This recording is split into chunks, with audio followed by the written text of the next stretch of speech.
সমস্ত ফেরেশতা থেকে উত্তম না, সামগ্রিক ভাবে এরকম না, সামগ্রিক ভাবে উত্তম, মানুষের মানব জাতির দিক দিয়ে সেই ফেরেশতা জাতির থেকে উত্তম জাতগত ভাবে।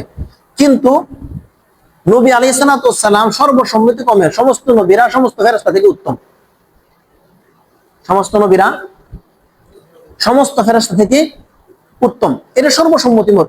নবী আলাইহিস সালাম যত নবী আলাইহিস সালাম গেছে সমস্ত নবী ফেরেশতাদের থেকে উত্তম।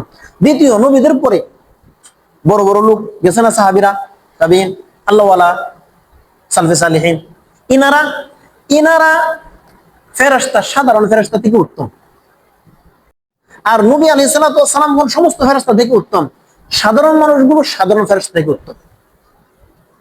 সাধারণ মানুষগুলো আল্লাহ তাআলার ইবাদত যদি করে, ইমানদারি নিয়ে থাকতে পারে, তাহলে তারা সাধারণ ফেরেশতা থেকে কি উত্তম।